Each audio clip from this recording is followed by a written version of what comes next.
बदायूं में दो बहनों के साथ गैंग रेप और हत्या के मामले में सियासत गर्मा गई है। राहुल गांधी के बाद रविवार को यानी कि आज बीएसपी सुप्रीमो मायावती भी बदायूं पहुंच गई। मायावती ने इस दौरान उत्तर प्रदेश सरकार को बर्खास्त करने और बलात्कारियों को फांसी देने की मांग की। सीबीआई जांच का श्रेय लेते हुए मायावती ने यह भी कहा कि उनके दौरे की भनक लगते ही सरकार ने यह फैसला ले लिया। मायावती के बाद मीरा कुमार भी पीड़ित परिवार का हालचाल जानने के लिए बदायूं पहुंची। इस बीच बदायूं के सांसद धर्मेंद्र यादव भी 3 दिन बाद घटनास्थल पर पहुंचे।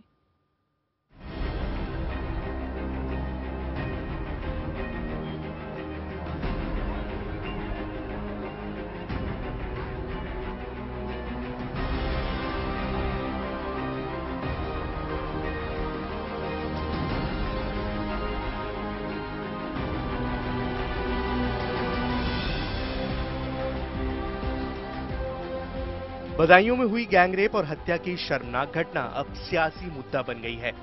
राहुल गांधी के बाद रविवार को बीएसपी सुप्रीमो मायावती और लोकसभा स्पीकर मीरा कुमार बदायूं पहुंची, लेकिन एक और जनाब के पहुंचने पर हैरानी हुई।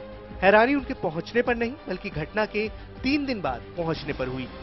ये है मुलायम सिंह के भतीजे और बदायूं के सांसद धर्मेंद्र यादव।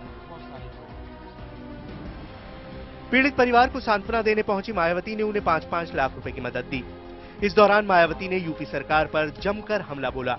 कहा कि अखिलेश सरकार इस मामले में सीबीआई जांच कराने से बच रही थी, लेकिन जैसे ही उसे मायावती के बदायूं पहुंचने की खबर लगी, वैसे ही सीबीआई जांच के आदेश दे दिए गए।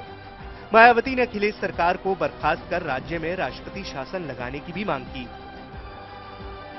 जैसे ही प्रदेश सरकार को आज मेरे बदायूं में जाने की कल दोपहर को ये जानकारी मिली, तो तब फिर तुरंत ही प्रदेश सरकार ने पीड़ित परिवार के लिखित अनुरोध के बिना ही इस पूरे प्रकरण की सीबीआई से जांच कराने की मीडिया में अपनी बात प्रचारित करानी शुरू करवा दी थी। इस दौरान मायावती ने यूपी सरकार पर नौकरशाही के राजनीतिकरण करने का आरोप लगाया।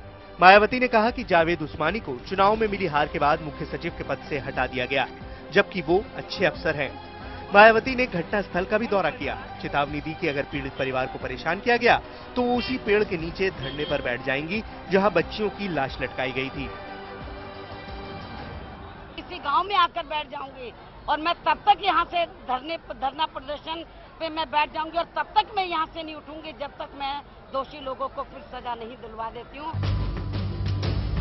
मायावती के बाद पूर्व लोकसभा अध्यक्ष और कांग्रेस नेता मीरा कुमार भी बदायूं पहुंची, पीड़ित परिवार से मिली और जल्द से जल्द इंसाफ की मांग की। पुलिस को अपना काम करना चाहिए। पुलिस ने बहुत ढीलासानी की है।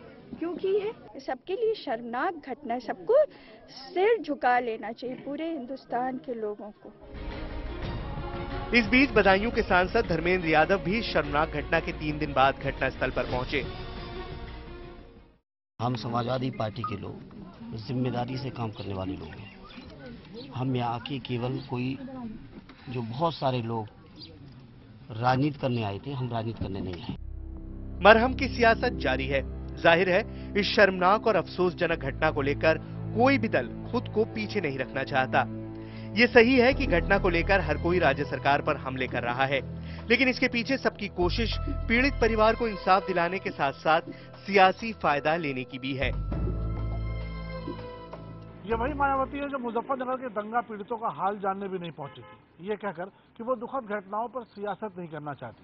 तो क्या मायावती इस बार सियासत कर रही हैं, या फिर लोकसभा चुनाव के बाद आए नतीजों ने उन्हें ये बता दिया है कि सियासत तो सियासत के अंदाज में ही होती है।